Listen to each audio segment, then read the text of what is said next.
Hey guys, KapitanWalnut back with a remake of a tutorial I made a little while ago on item elevators and item detection. First thing we're going to do in this tutorial is go over several different methods of item detection, the pros and cons of each one, and then choose one based on its particular properties for use in an item elevator. Then we're going to go ahead and build that item elevator. The reason this tutorial needs to be remade is that item elevators got broken with 1.3, how they changed the way pistons work. So this tutorial should be applicable for 1.3.2 and later. I'm currently running the 12W41B snapshot, which is the latest snapshot as of right now, and it works just fine in this. So item elevator is useful for transporting things from underground farms such as watermelons or pumpkins or cacti, sugarcane, or iron ingots. Those are all either fully or semi-automatic farms. And you can see the items got detected, and the item elevator conveniently waited until all the items were in there.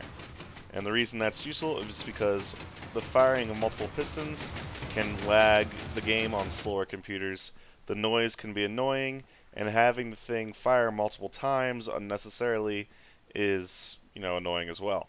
So we can check here. Look, I got all my items back, which is very nice. So yeah, let's go ahead and get into the different item detection systems. Alright, so there are two main ways of detecting items. You can either use wooden pressure plates or tripwires, or really just string.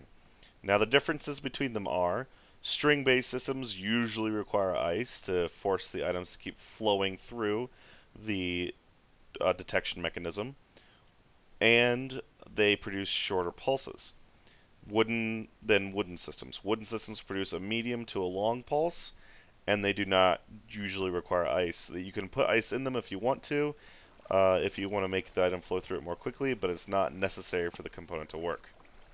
So let's go ahead and start with the most basic wooden pressure plate system, just simply a wooden pressure plate on a fence. And that allows the item to just flow along and drop down once it passes through the pressure plate into a stream and just continues on its merry way. This system's only one block wide, which is really nice for certain applications. However, it does drop down by 2 blocks, so that's a problem. It's not orientation specific, which is nice, and there's no ice. Like I said, the only general thing is make sure you have a transparent block here, like glass or an upside down half slab, to make sure that the fence doesn't connect to the wall and that the item can just drop down. The second item detection system using a pressure plate does not have any height changes, however it's relatively wide. And it's also orientation specific. So as you can see here, I am facing south. My F is 0, so I'm facing south, which allows it so the item to be pushed up against the leftmost wall by the water currents, and then when it's on the edge of this pressure plate, by the southwest rule, it's actually partially touching this water stream as well, so it gets dragged along and then gets pushed back in the original stream and continues on its way. The simplest string system also doesn't require a height change. However, it is 3 wide by the detection mechanism, and it does require ice to make sure that the item keeps going through the detection system. You can see there that it produced a very, very short pulse. Our last one produced a long pulse, and the first one produced a medium pulse. Again, it requires ice and requires a specific way of arranging the upside down half slab so that the water doesn't flow backwards into here. And remember, when you're using a tripwire, if the tripwire itself placed directly on a block, then the true tripwire hooks need to also be placed directly above a block so that the tripwire isn't continuously connecting and disconnecting from the hooks. You don't have that happening, if you have one block up here but that's directly on a block, then the string will continuously connect and disconnect from the block, and you might miss an item flowing through there. Now let's say you want to have a 1 wide tripwire hook system that didn't require ice. Well, then you can do it nearly the same as that pressure plate on a fence. You just change the orientation of the hooks. You can see it drops right through, produces a very short pulse again. The problem is that requires a 3 block drop for the item to continue along in a water path. And if that's no problem, then would be a pretty good thing for an item detection system. Now let's say you want a one wide system that also has a very, very short pulse. You need ice again. You can see here there's no tripwire hooks, and it produced a very, very short pulse. Pay attention to those redstone lamps. You'll see how short that pulse is. Just on, off. And that's because I had multiple items going through. Let me just put one in, on, off. It was about medium length, let's say. So, the way this one works, it's a little bit more complicated than the rest, is there's a bud switch right here with a string right below it. Now, you might not be able to see it, but the string's facing right here. Doesn't matter which way the string's facing.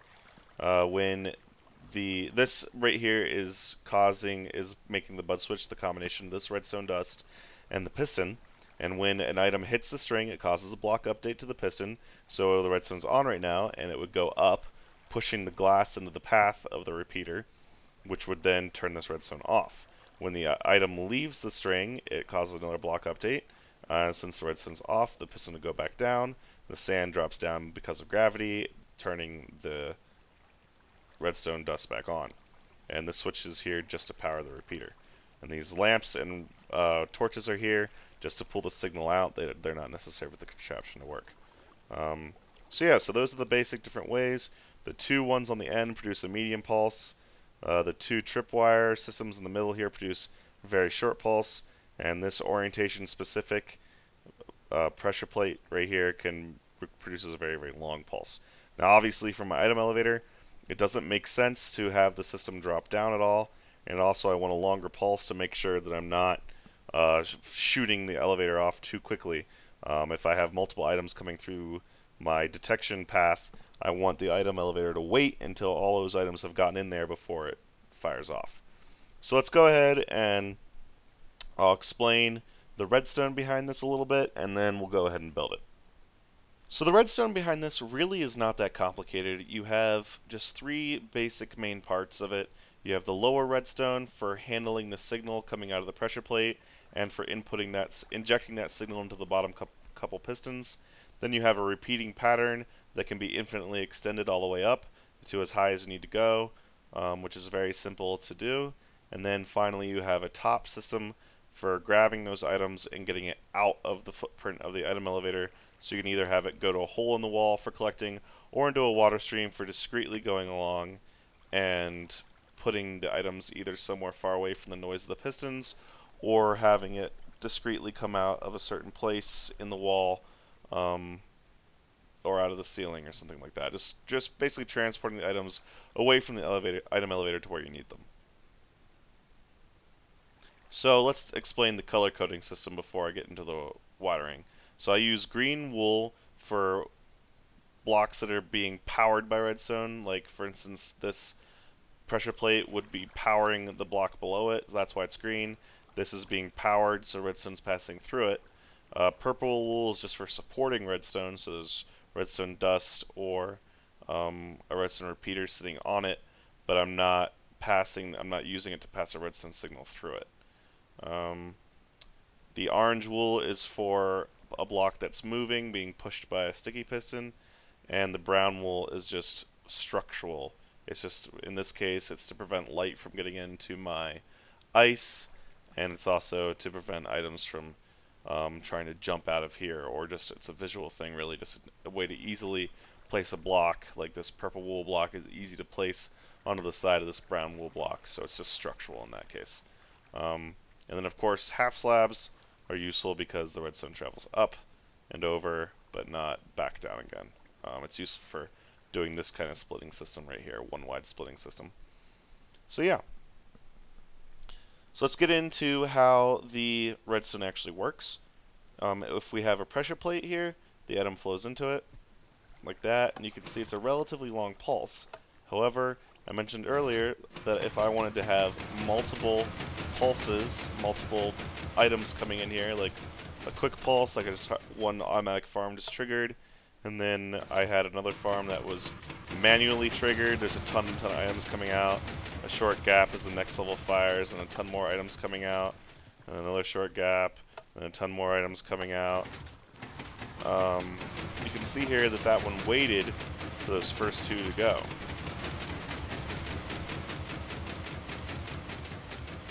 And you can just keep going on and on like that. So now you notice that that orange block is getting pushed up and out. We want that thing to we want this we want the system to wait long enough to make sure there's no items in between the pressure plate and the orange block. Because if there was, when that thing extends up, one of those items might run into the orange block and get missed by that chain of events, and then just sit there because it didn't get hit by the pressure plate again. It can't let the system know, can't let the mechanism know that it's waiting to be pushed up. The signal's already gone through, so it just got left behind, and if no other pieces of items came through, it would eventually despawn after 5 minutes. So that's where a simple pulse lengthener comes in. This is just a very, very simple pulse lengthener. You have a 4-tick repeater going into a block, 4-tick repeater, block, 4-tick repeater, block, and then a signal is drawn out of each of these different lengthening stages by having a redstone line run along the side of it. Now this here makes sure that the signal, makes sure the elevator doesn't trigger until this entire pulse chain has finished going through. So if I have one watermelon in there, you can see it extends right away, preventing the signal from passing through, and as soon as the redstone over here turns off, piston retracts and the pulse can pass through it. Now I need to go up and get my watermelon just to prove that indeed 64 slices have gone through this thing, even though I wasn't watching it.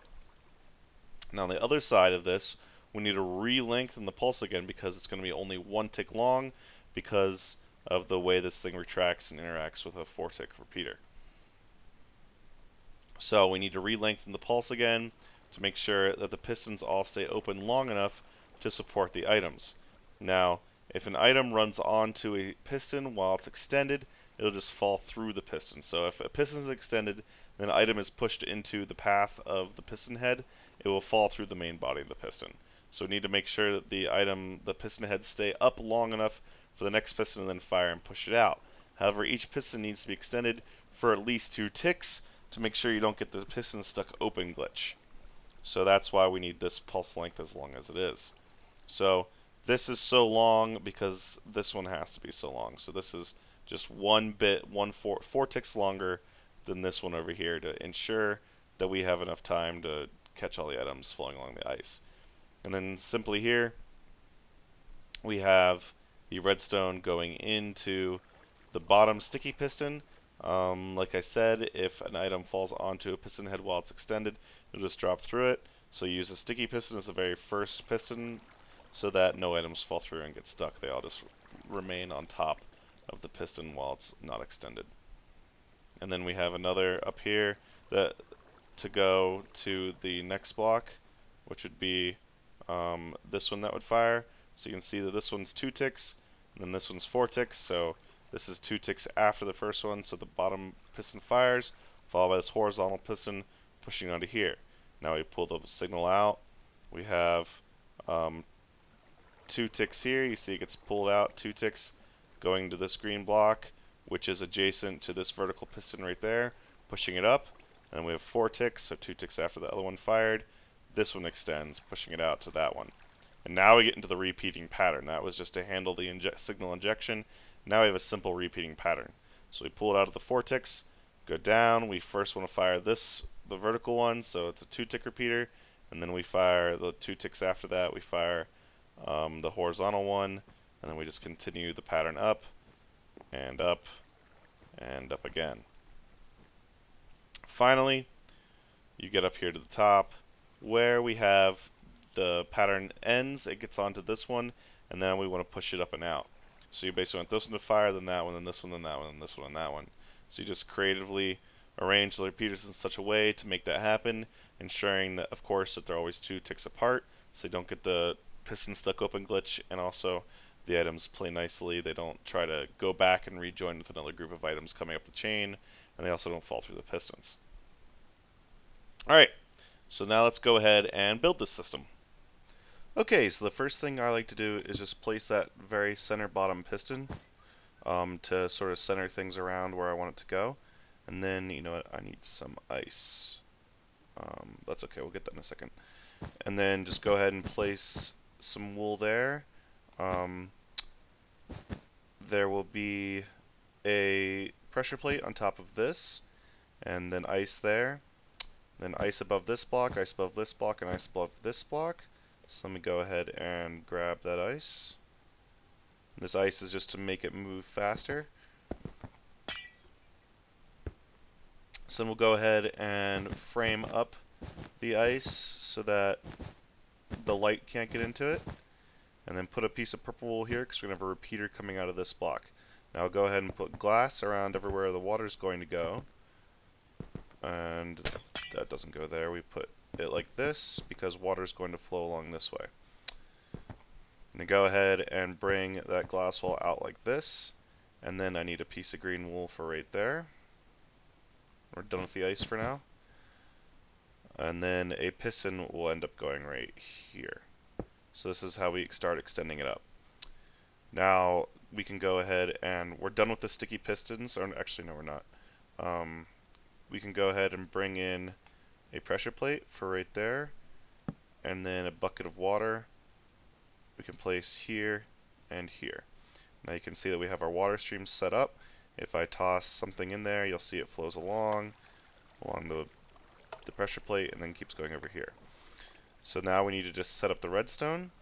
So go ahead and place a full tick repeater there, and we can put glass above that just for completeness sake, in case something happens so that the water, like if the pressure plate gets deleted, so the water can't flow out and destroy all of our redstone. Now go ahead and make a platform like this. We're going to want 1, 2, 3, and 4 pieces of green wool with 4 tick repeaters in between each one of them. And this is the pulse lengthener. And then go ahead and run redstone along the side of it to grab the signal. And now we want to stick a sticky piston right here, and sorry, this needs to be a 4 tick repeater as well. And a piece of orange wool. Now we need to grab the signal from there and make another platform. Like this. Then go ahead and bring the signal out like this. So now we're going to have another 4 tick repeater here, 4 tick repeater here, 4 tick repeater here, and then just run some redstone along it like this.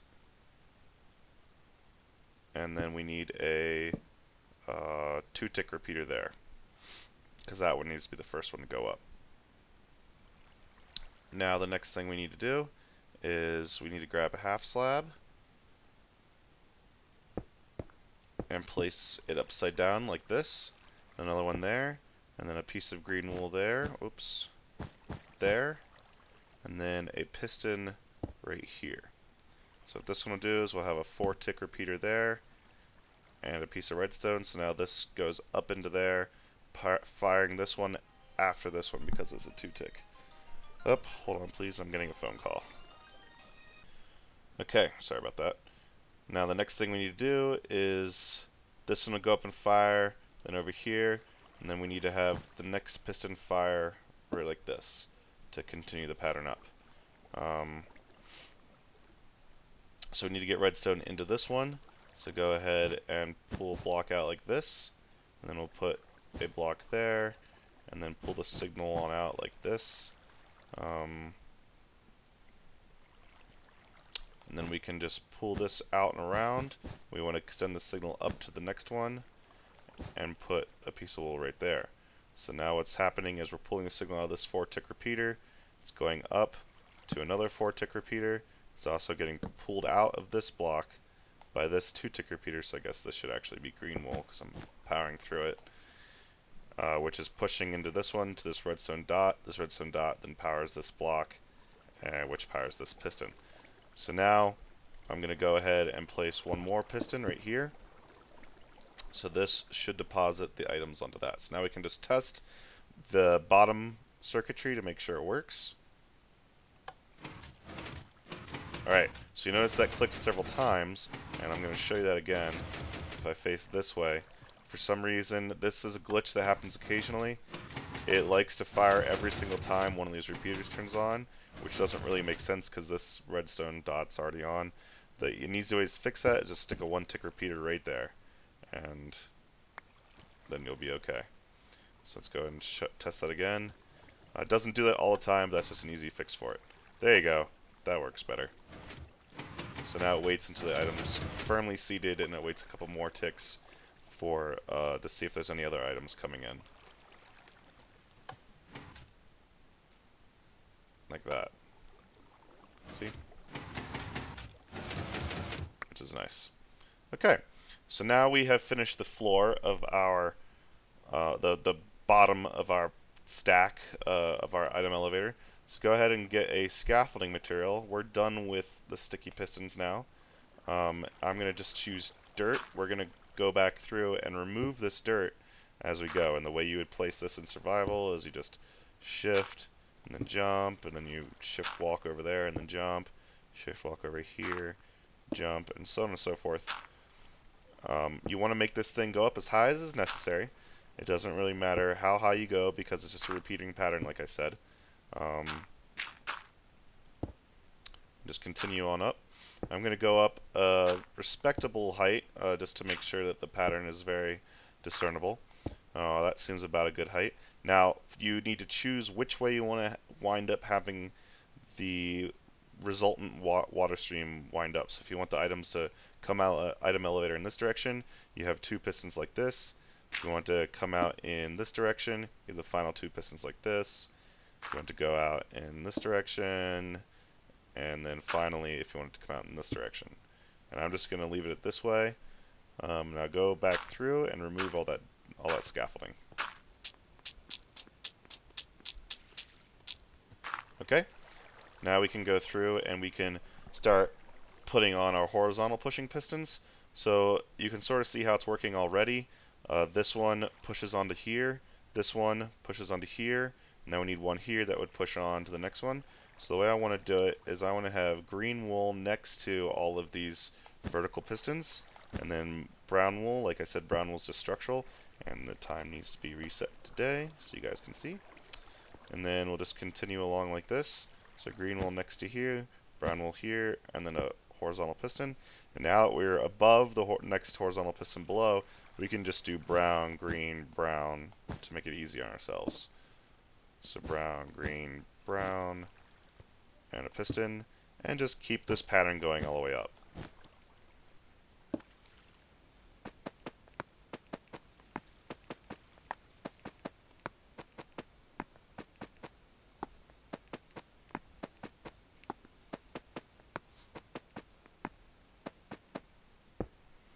And that's good for right now, since this is our final one.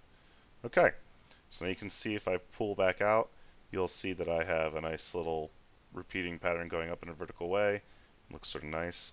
Now let's go ahead and build the structure for the redstone to go on. So I'm going to put this over here, and I don't need these anymore. And I'm going to just do this. There we go. So now we want purple on next to the vertical piston, purple next to the brown wool, purple here, and then 1, 2, 3 purple there, and delete this one, then put a green there. And don't worry, I'll show you that pattern again.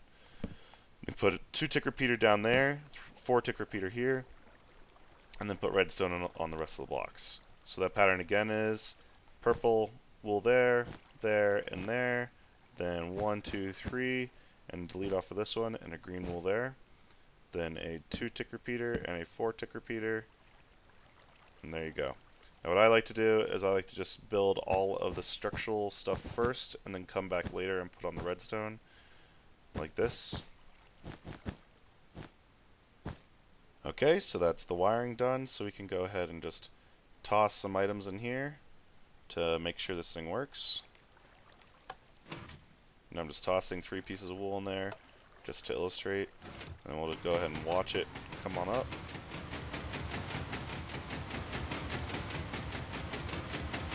And there we go. So it works like a charm. Yay!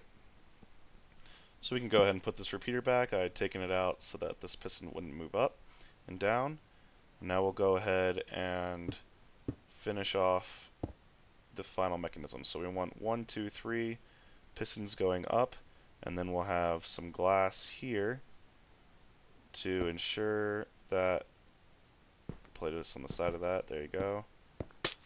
And then however long you want it. So I'm just going to do, 4 blocks long, and then a place for the items to sit. And of course, you'd probably want to do something a little bit more creative than this for your system, for your water stream coming out. But this is just to illustrate how it works. And go ahead and place the water in there.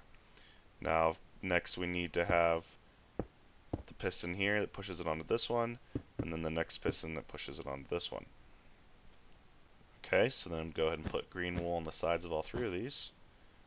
Pull this one out like this, because we want to connect up with that one. And then we also want to connect up with this one. And then we need to connect up with this one as well. So you can see I've got just a path coming out like this at the same level connecting to that first one, and then at the same level connecting to the second one, and then down here to connect to that other vertical one. We already have that first vertical one already hooked up from this repeater here. So go ahead and bring a 4-tick repeater out like this and connect it up, and then stick another 4-tick repeater here with redstone there to bring it in, and then a 2-tick repeater here to bring it in from here. So this one will act like this one should fire, followed by this one, followed by this one. So finally, you can test that one more time, just to make sure it works. And if it does, then we should be good to go.